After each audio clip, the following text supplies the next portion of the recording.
Good morning to you, my friends, wherever you may be in the world today. April 5th, 2021. For those of you who have not met me, Alan Clements here in Los Angeles, California, United States of America. I've been giving a series of talks on behalf of my beloved Myanmar, my beloved Burma, for the last torturous 60 days. I've expanded the talks to not neglect Burma or their civil disobedience movement, but the release of my new book, Extinction X-Rated. This is I think the sixth talk in this series. It's an auto-fictional,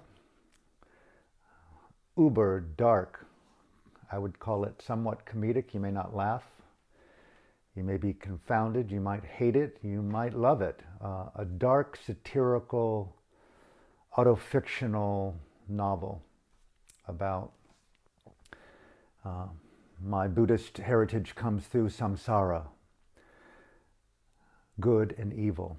The epic, archetypal challenge, battle, war with the symbolic forces of the devil and Satan, and in the Sanskrit word Mara, the illusions, the allures, the rape, the genocides, the extinctions, and I won't say equally, but within the madness, those of you who have done the DMT, the psychedelic, the mushroom, the psilocybin, the meditation, the love, the eroticism, the beauty of being in open, shared, developing space, you've seen the radiance that consciousness is an organic field that can be worked with.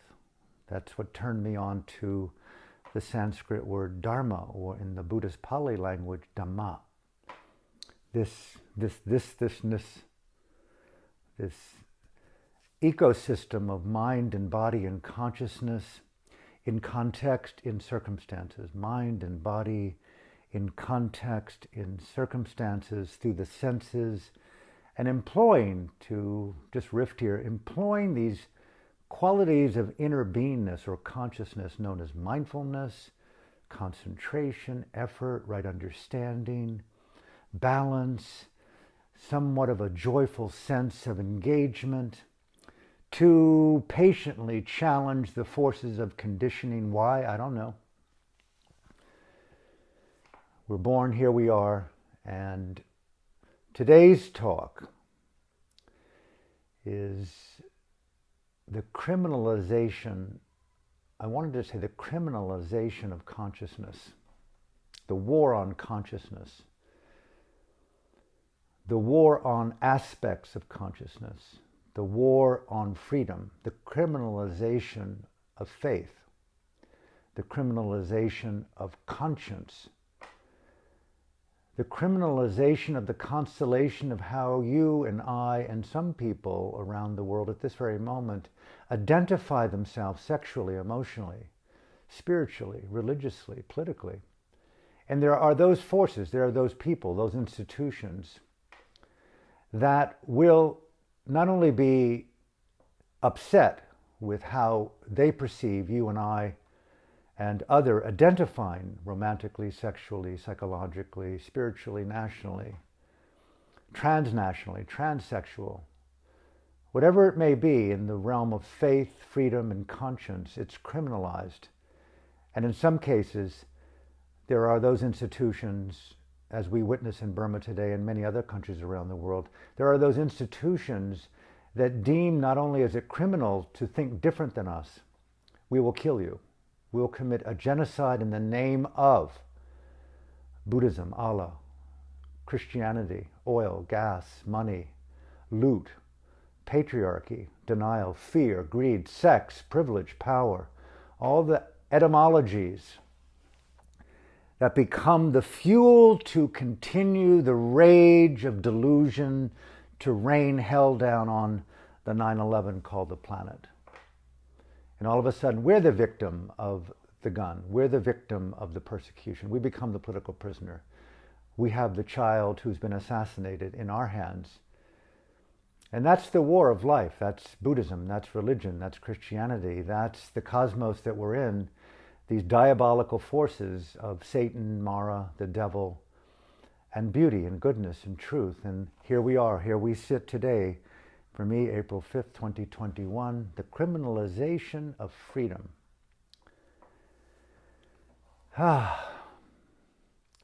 must say this, most of us who are Burma watchers and those who care about democracy and freedom, both in our own soul and our own country and in the country of Myanmar, will have seen the CNN's international correspondent deliver her 7-minute video testimony of her experience of being in Myanmar. I watched the video today, this morning, and I would say, quite frankly, it was appalling.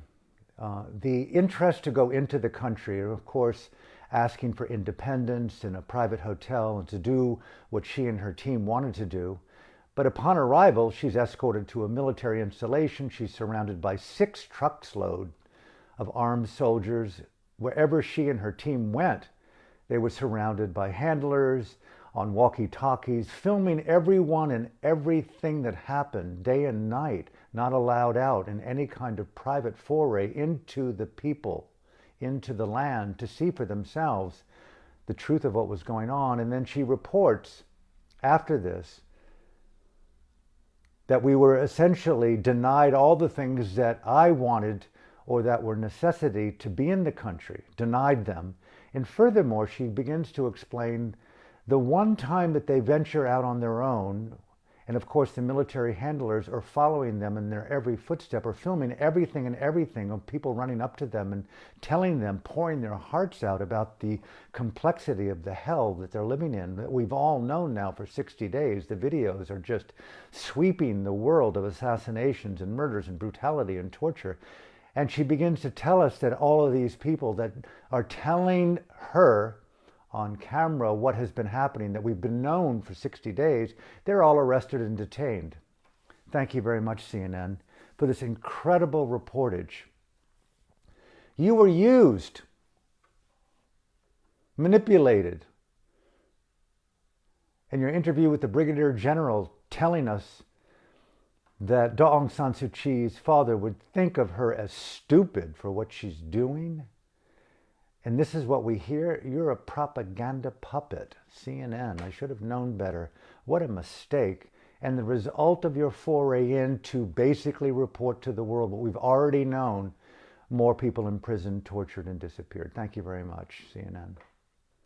The criminalization of stupidity, the ongoing collusion and complicity with ignorance and persecution. How confounded can we be about the distortion of information today? So it brings up some very basic things here as I continue. Freedom of mind, the ability to discern right from wrong, to have a robust sense of radical, moral-based inquiry. Pause.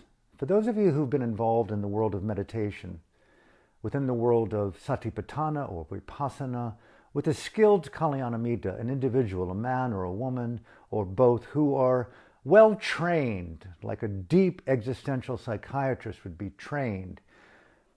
They're well trained in understanding the machinations of human consciousness as consciousness is felt and known through the 6 senses in a body.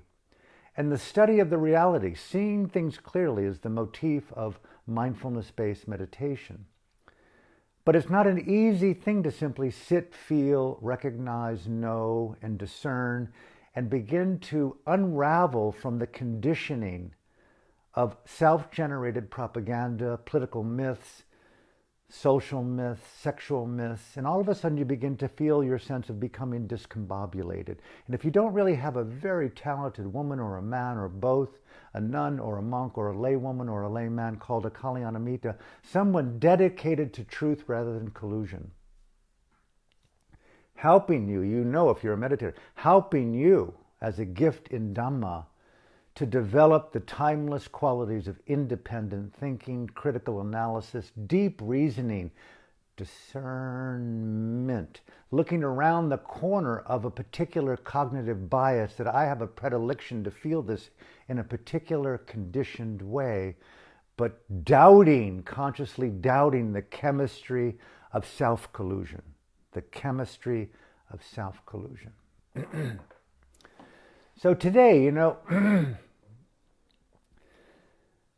there's just so much bullshit in the newspaper, on TV, on the radio and podcast, and it's propagated by the pundits of bullshit. And there's so many ways to be looking at this. For example, I know I was just reflecting before I sat down today that during my time, for example, during my time in the former Yugoslavia, that later became Serbia, Bosnia-Herzegovina, Croatia. I went there on the good tidings of a friend who worked at the United Nations. I was hired to write a film by the friend who owns this house. Essentially, Alan, write a book, write a film, a screenplay on what you feel most moved to present. And I felt most moved, what is love and freedom in the time of genocide? And so my friend knew about this and invited me to the Yugoslavia, where I was based in Zagreb. I'll get right to the point. I wanted to be in the context and to discern in that context the truth from the people. I made it a point to stop my agenda, not be a researcher, but to immerse, to feel, to dive into. I went out every night to the underground nightclubs and bars and learned the culture as much as I could. I was taken in. We were surrounded by war, by murder.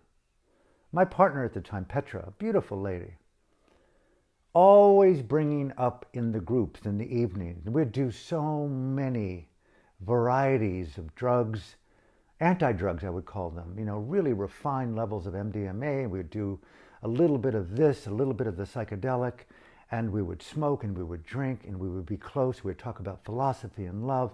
But inevitably, my point is, it came up about the issue of totalitarianism, mind control, men and women maniacally manipulating the contents of consciousness and wanting to impose their demonic control upon other.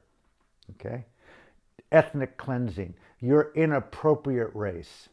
You're an inappropriate sexual expression. You are a demon to decency. The deep denigration of the deplorable, the Jew, the religious, the queer, the lesbian, the trans, the Hitler-esque consciousness, the confrontation of I cannot love and include diversity. And I found it fascinating in those environments for that year, being in those underground nightclubs and listening and dancing and writing and feeling and crying and hearing men and women and boys and girls. I was really blessed to meet philosophers and artists. And they, those of you who've been in the Yugoslavian countries, dynamically passionate people. I come from an Arab background, an Arab, Christian, Syrian background. We grew up in Boston, and you lay it out, right? You talk, you emote, you feel. You're not afraid to communicate the evidence of your struggle. And I love that. And in Yugoslavia, especially during the war, I have to say, and I say this with such reluctance, it was such a sacred terror, a temple of horror, the juxtaposition of Satan and heaven. And there I was in this minuscule nightclub, pretty much all the time with my band of rebel maverick artists, deeply immersed in the convulsion of genocide, and still maintaining the civility of independent thinking. And that's my point here. And I treasured, it was one thing to be in a monastery and develop mindful intelligence and awareness of the phenomenology of consciousness. I'm not taking anything from that. But in the stress is what I'm pointing to. In the stress, and I was really privileged, white, unthinkable American privilege. I could get out on a plane any day. They could not. They were there, man. You can't escape. And it was like, whoa, whoa, whoa, whoa, whoa, whoa, whoa, whoa, whoa, whoa. And we would get down. Those of you who've done ecstasy and you mix a little bit of psilocybin with it and you have a little bit of love and openness and the music is right and you're just at that moment of inner and outer communion and you're touching God and the devil simultaneously and you have that capacity, right, to discern at that edge truth. That's my point. What is the truth here? Because we're the upholders of faith, conscience, and freedom, and we refuse to participate in the criminalization of those timeless qualities. Because my feeling that the powers that be in Washington, in London, in Paris, in Ottawa, in Canberra, in Beijing, these men and women who get into power, whatever it may be, call it the testosterone of stupidity mixed with the toxicity of profit and money and the endless orgasm from money, money, money. They get carried away. Look at the wars, look at the onslaughts, look at the genocides, look at the horrors in Burma. Look at the Yugoslavia. It's a footnote in history, 43 months of genocide. And the Sarajevans celebrate today in the mockery of the world standing by and, whoa, another month of genocide, another month of genocide. And they give them canned beef that's out of date, that they've got to walk down Sniper Alley in order to get the can, in order to knife it to death, in order to open it in the confines of a kitchen without electricity and water. And they're huddled month after month and month, and they're eating this cold, out-of-date canned beef. Welcome to the world, right? The abandonment of civility, the criminalization of conscience, faith, and let's genocide it. It's like, beam me up, right? It's such bullshit to be alive as a human and to participate in this madness. And we basically think that a vote matters. Man, it's not original to say, but I think anyone in the power of religion and politics, the United Nations, they should undergo mandatory psilocybin, DMT-oriented, MDMA-sustained ayahuasca therapy to see if their fucking brain is intact with decency and dignity, and can they uphold unity and diversity and freedom and diplomacy and democracy? Otherwise, man, hey, you don't count. Because it seems that pathology rises to the top in our culture. Why? I don't know. But leadership is a big It is so disappointing. I am so done with cursing the darkness and pointing out the idiocy and the lack of conscience and civility and decency and articulation of emotion and spiritual principles. Who the fuck cares anymore, right? And so I guess my point here is, it's like, where are the freedom fighters? And they're on the streets of Burma today, and they're in the streets of Santa Fe, they're on the streets of Los Angeles. Rarely do we ever know. Podcasts are filled with the pundits of influencers, but we want the ones who are unknown, the people on the street, the voices of reason, who have rolled up their sleeves from birth and struggle deeply in the trenches of ordinary. They've got wisdom. In Zagreb during the war, it came to the point, one of the dialogues that I had on a repeated basis is that dictatorship, the totalitarian meme, personified with the nuclear-armed genocidal psychopath in China, Xi Jinping, the genocidal psychopath terrorist Ming Online in Naypyidaw, in the capital of Myanmar. And it goes on. There are a lot of really talented men in white skin and in suits that bestow us with their elegance, but they're sociopathic, psychopathic killers that let other people program other people, manipulate other people into stock options of armaments and sales and nuclear weapons and jet missiles and drones that multiply kill those innocents in Syria, Libya, Yemen. And we never even hear about it. The statistic, gone. And the stock keeps getting higher and higher and higher, 100, 200, 300. And it's still never enough. More, more, more, more. But in Zagreb there, it's like dictatorship. I don't know who it was that said this. Maybe it was Václav Havel.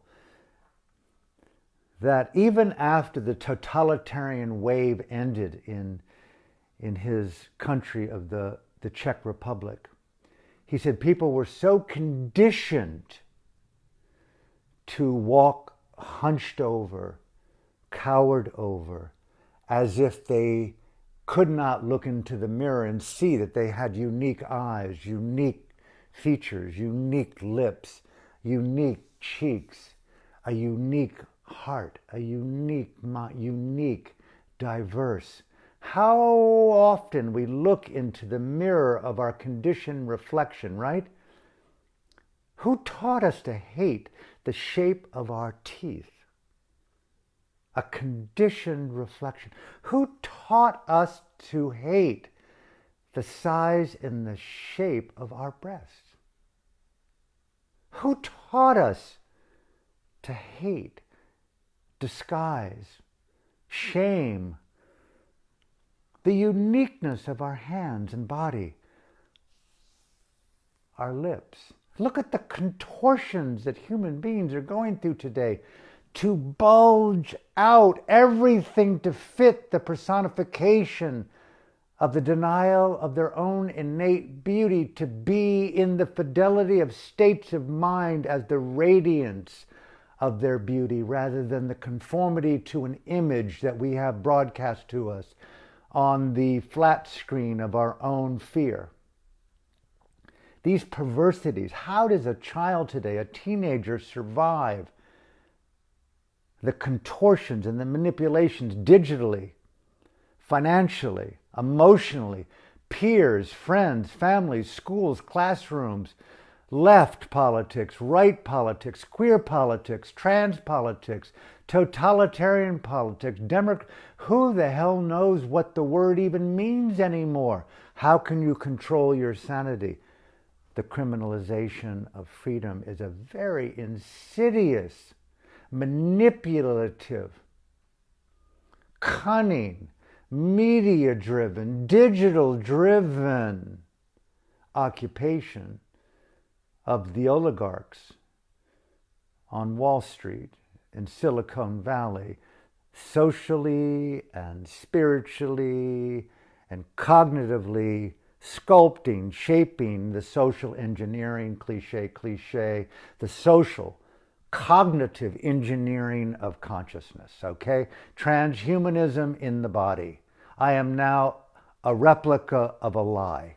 I am the cyborgian, freedom-loving, hating otherness, fraud, hypocrite. I am the manifestation of a faceless Facebook.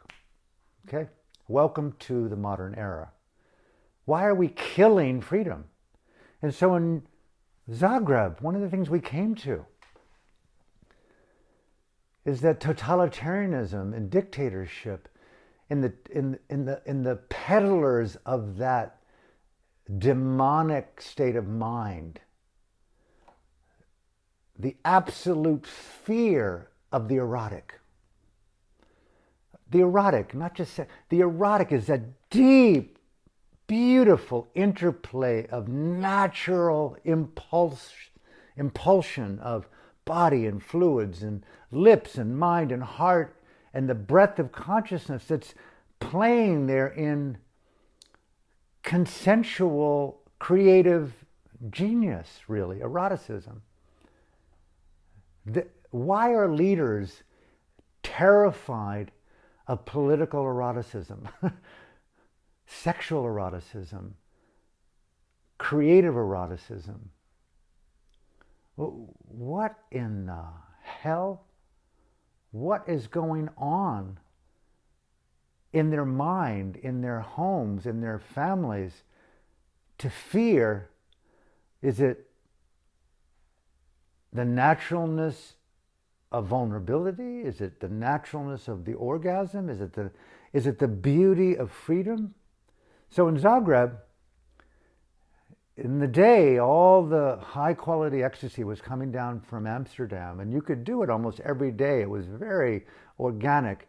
And we did it frequently, but my point isn't to emphasize the use of these conscious, expanding, feeling-oriented molecules with the music. But because dictatorship was employing ethnic cleansing and genocide all around, what the people, my brothers and sisters there, in the revolution of keeping freedom and conscience and faith alive, they came to this, which was, hey, and it's the same evidence that I came to in Burma, studying and feeling and talking and interrelating with former political prisoners. Although you can be imprisoned, they can't take your mind. They can't take your freedom. They can't take your faith, Alan. They can't take your conscience unless you let them. And there's an ad agency there trying to manipulate, engineer you to abscond from your dignity, your beauty, your conscience, your faith, and to distort your idea of freedom to conform to the satanic cult of terrorism in the name of democracy called dictatorship, right? Ultimate perversions. So spirituality and psychology and meditation, we got to be so vigilant today on mind control. This is why I use the word mindful intelligence. Radical, intimate, courageous discernment of emotions in cognitive states of mind. But the boys and girls in Zagreb, in the nightclubs that I hung with, a cardinal rule, often unspoken, they want to steal our features. They want to steal our freedom. They want to conscript us into the machinery of thinking that their faith, their idea of freedom, and their idea of conscience is wrong. Kill them, kill them, kill them, fuck them to death, rape them, murder them, belong to the cult of ethnic cleansing, right? No. We will dance and keep alive our uniqueness. And so the cardinal rule was, let us make love, let us kiss, let us touch, let us write, let us build, let us create, let us dance in such a way that no two of us do it alike. Freedom. And that's always stayed with me. You know, I've always held up my little finger like this to talk about who my Dalai Lama is, who my Buddha is, who my Allah is, who my lover is. And it's the fingerprint, which, as I understand it, there's no two fingerprints alike. Like a snowflake. Forming and dissolving this freedom.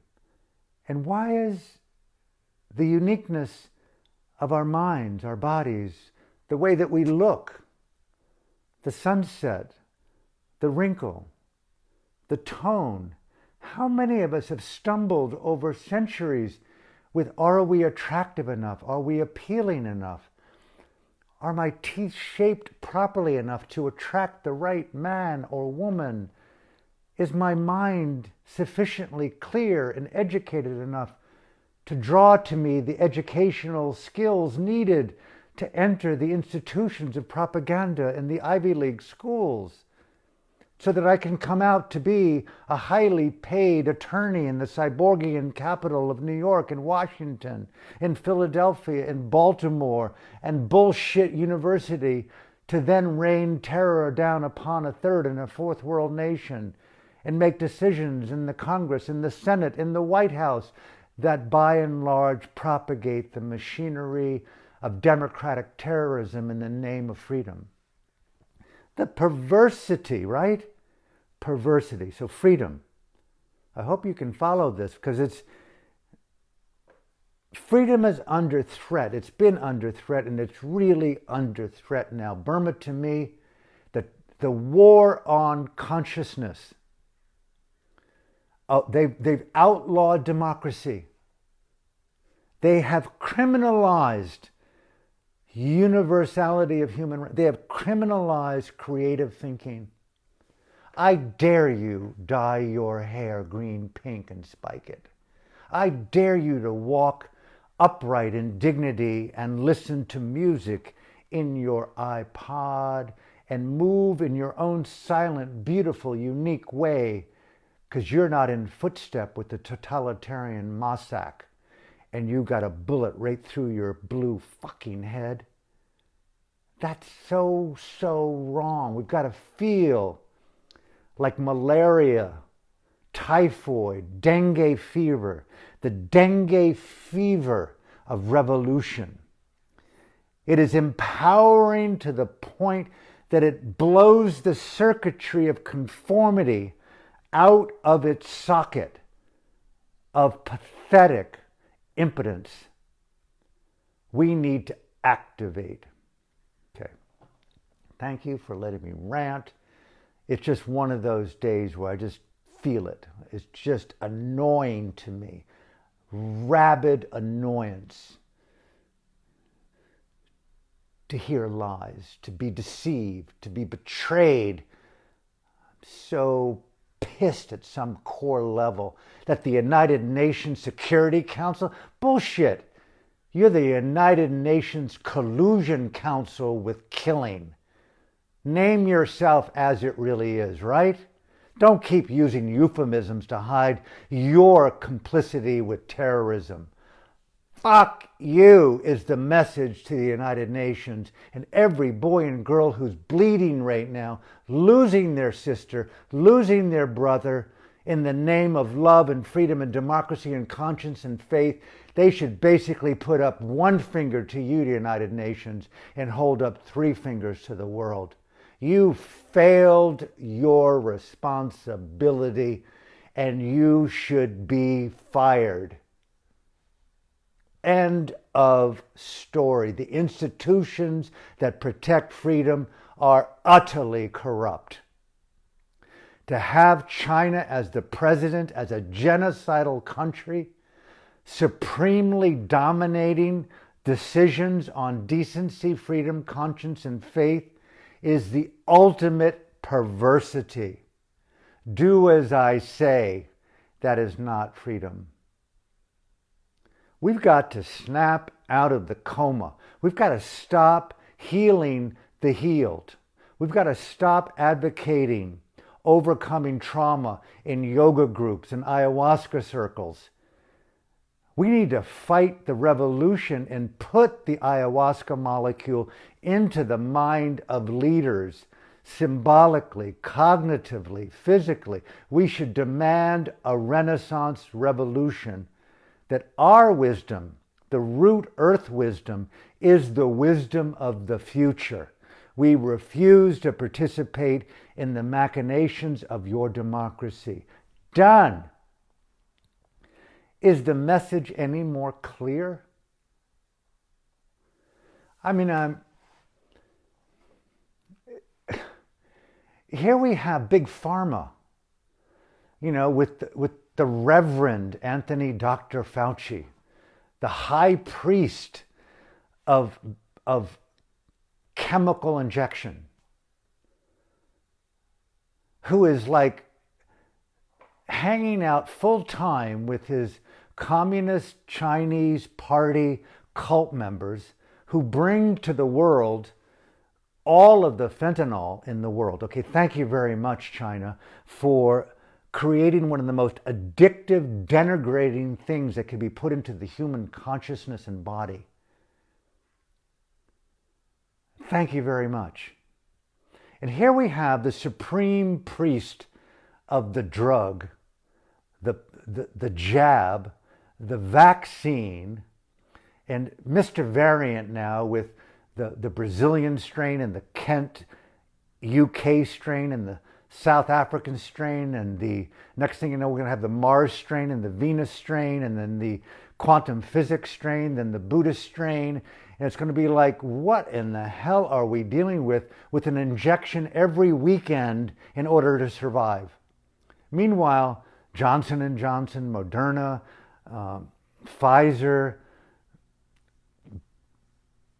more and more money. It's like New York's going to have skyscrapers up to the moon with loot.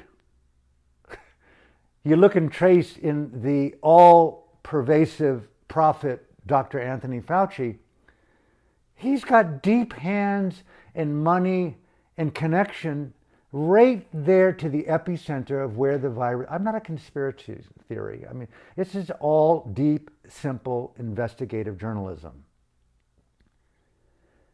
China has, as it's been said, lost all conscience. And Fauci, the priest of the jab, the all-pervasive sociopathic liar, has his feet and money and colleagueship right in that Wuhan biolab. And it's like, my God, really? I'm reading this, I'm looking at it, cross-referencing it. Oh, and he's been deeply connected to all the big vaccination companies, big pharma. Imagine big tobacco touting their big smile, talking about how they've now come up with a vaccine to prevent emphysema. Smoke our Lucky, smoke our Marlboros, and hey, just get a jab every couple of weekends and man, you won't get the emphysema. And then there's a vaccine for lung cancer. I mean, there's something so perverted about, let's commit genocide in order to allow you to live freely and in peace on your land. Is that where we are as a human race? It seems to be.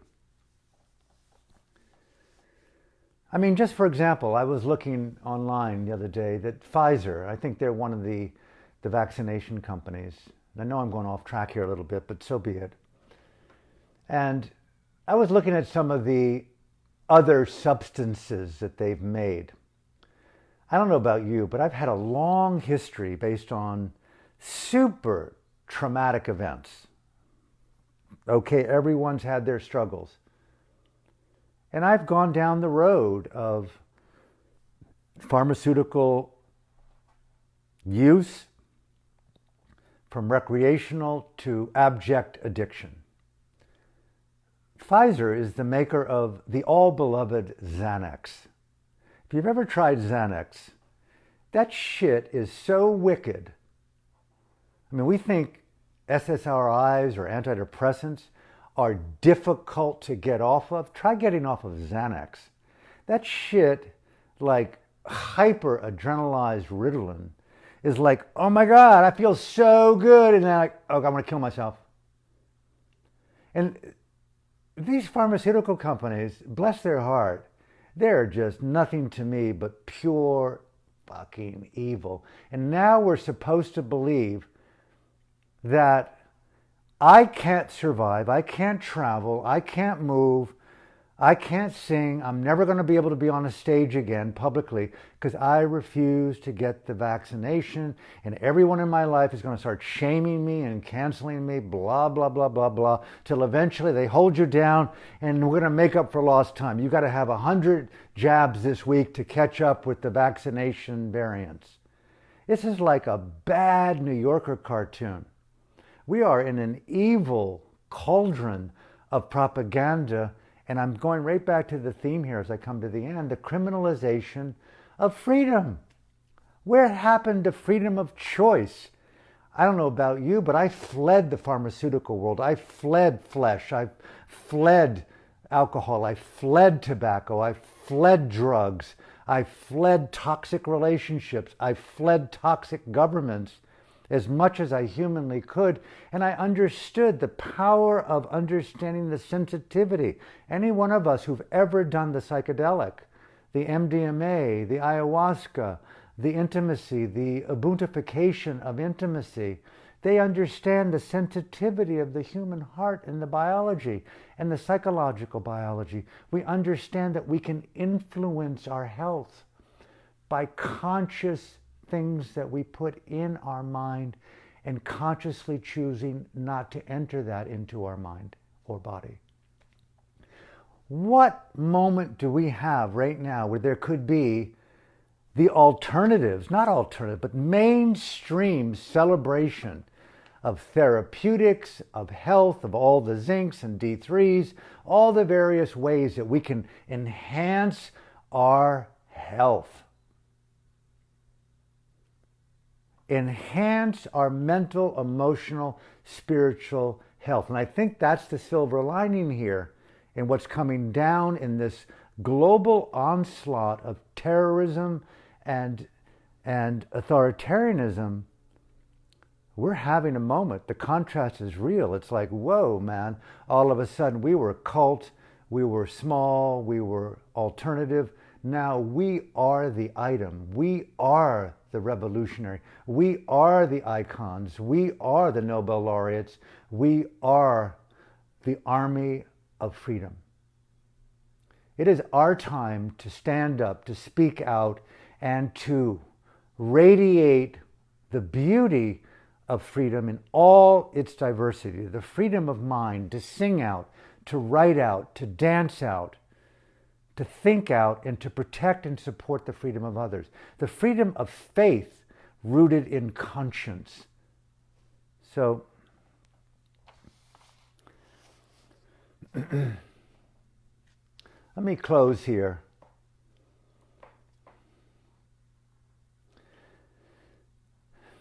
The takeaway: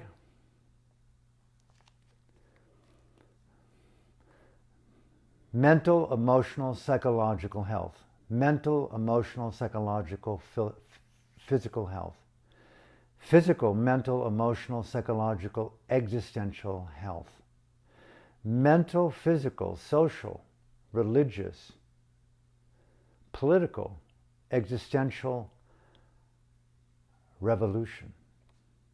Not just maintaining health, a revolutionary expression of engagement with the intersecting forces of biology, of consciousness, and the existential, that cares so much, just as I would not breathe in toxic air if I could avoid it, or the toxicity of a cigarette. I would not breathe in the toxicity of distorted concepts and propaganda. Know the difference between freedom and Xanax.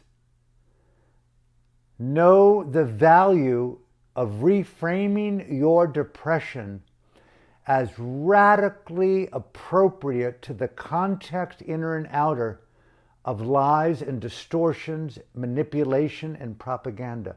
You don't belong. You really can. I don't belong. Here, open your mouth.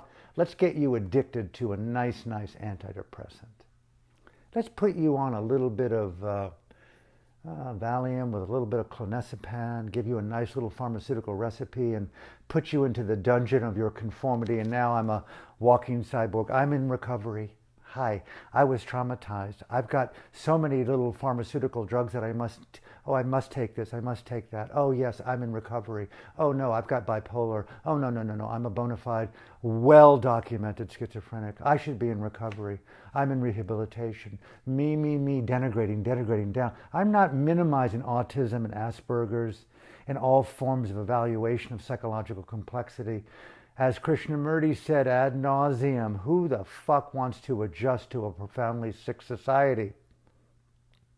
What's gone down in Burma, the contrast of black and white, of terrorism and freedom is so clear. Perversity and propaganda versus the luminosity of freedom and the universality of creativity.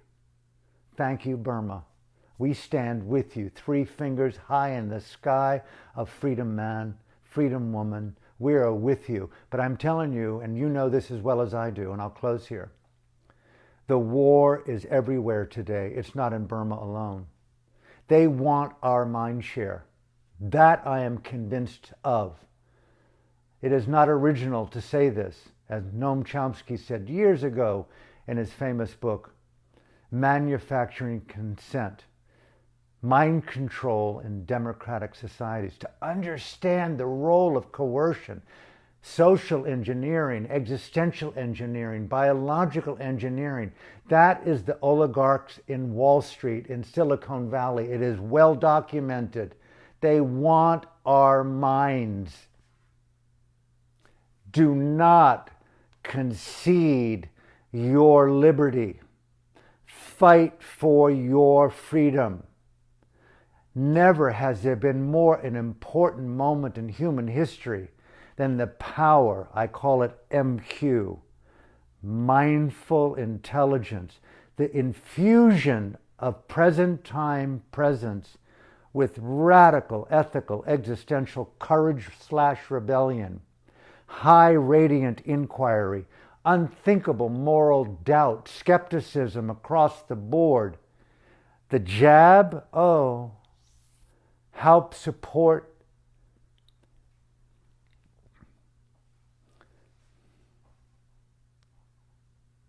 we must fight today, and we must fight with our minds. We must take up the revolution, and we must understand that our own inner army is cognitive, emotional, and psychological. May I encourage you, wherever you are in your dharma, psychological, spiritual, religious, physical circumstances and development, may I encourage you, and if I forget, encourage me, let us join an existential, spiritual, trans-religious, highly political, deeply social, intimately physical, global revolution of consciousness in context with circumstances. Let's transcend our cults, transcend our nationalities, transcend our religions, and let's take up the revolution of the spirit. Support the people of Burma in their cry, their struggle, their quest for democracy. But let's make it a global struggle for freedom of mind, freedom of thought, and the freedom to dream. Mind development, heart development, strengthen our psychological, emotional, spiritual, cognitive independence, and write down all the ways in which we feel that we could be manipulated. What are my own personal sets of propaganda? How do I look in the mirror and basically deny, ridicule the radiance of my innate beauty? Get over it and rise up and use our life as we are to support the freedom of others. The people of Burma and other people around the world, they are crying out, not just the right to protect, but join us in a global revolution of the human heart and do everything. The battle in Burma is the battle in Los Angeles. The battle in Mandalay and Monua is the battle in New York. We're all on the front lines right now of the war on terror, manipulation, and propaganda. Freedom is at stake, and we must study the machinations of dictatorship and totalitarianism that is in our inbox. They want to plant the meme in our brain, in our souls. Refuse to participate. Dance in the radiance of your own uniqueness. Stand up in the dignity of your mindfulness. Own your liberty. Dance, create, emote, and continue the struggle. High, high, high. Create the beauty of freedom and let it radiate everywhere in our lives, especially in support of the amazingly courageous people in Burma right now fighting the good fight. Let us remember them both in our dreams, in our prayers, in our financial support. Do everything we can to keep the three fingers of revolution, the symbol of their civil disobedience movement. Let's participate and make the three fingers a global revolution of the human spirit to keep freedom alive for the future of life. From my heart to yours, I'll see you tomorrow. And please may I encourage you, should you have the courage, on Amazon worldwide, Extinction X-Rated. Everything I'm saying right now in this series is in that book. You will see a very personalized version of my journey from my heart to yours. Thank you for tuning in. See you tomorrow.